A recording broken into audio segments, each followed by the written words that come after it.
आपको क्या लगेगा अगर किसी शांत लाइब्रेरी में रात के 2 बजे सीढ़ियों पर खुद ब खुद चलने वाली फुटस्टेप गूंजे और वो गार्ड अकेला ना बाहर जा सकता ना अंदर रह सकता। हर रात कोलकाता की नेशनल लाइब्रेरी में एक ही आदमी ड्यूटी पर होता था, रात्रि प्रहरी रघु। कहते हैं ये लाइब्रेरी सिर्फ किताबों से नहीं बल्कि उनकी यादों से भी भरी है जो लौट कर कभी नहीं गए। उस रात 1:40 पर रघु ने अपनी टॉर्च जलाकर रूटीन पेट्रोल शुरू किया। ठंडी हवा, पुराने पन्नों की महक और चारों तरफ फैली खामोशी। सब कुछ हमेशा की तरह था, बस एक चीज छोड़कर। ऊपरी मंजिल से टिक टिक टिक धीमी लेकिन साफ फुट स्टेप्स। रघु रुक गया। इस वक्त ऊपर कोई नहीं होता।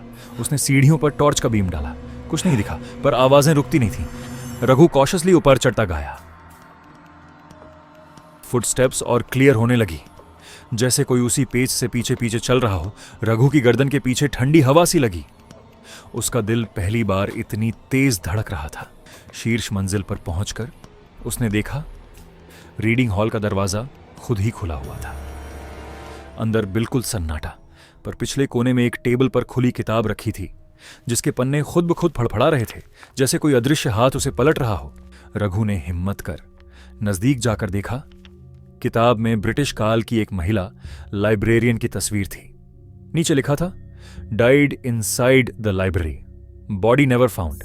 उसके ठीक बाद पीछे से फिर वही फुटस्टेप। रघु ने पलटकर देखने की हिम्मत की। खाली हॉल, लेकिन इस बार फुटस्टेप्स तेज होने लगी।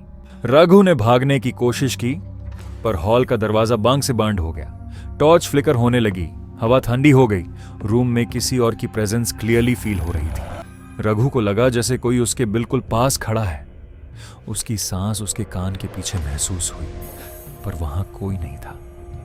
अचानक रीडिंग हॉल की सभी कुर्सियां धीरे धीरे खुद ही घूमने लगी, जैसे कोई हर एक कुर्सी पर बैठा हो और खामोशी से रघु को घूर रहा हो।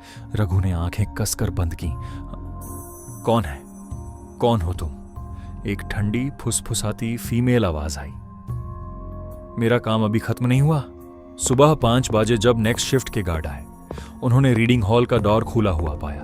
अंदर रघु बिल्कुल शांत बैठा था। उसकी आंखें सीधी एक कॉर्नर की तरफ देख रही थीं। उन्होंने उसे शेक किया। रघु, क्या हुआ? उसने गार्ड के कान में हकलाकर कहा, मुझे भी उनका काम पूरा करना है। और तब उन्होंने देखा, रघु की पीठ के पीछे एक हल्की सी सफेद परछाई खड़ी थी, जैसे किसी ने उसे पूरी तरह अपने कब्जे में ले लिया हो।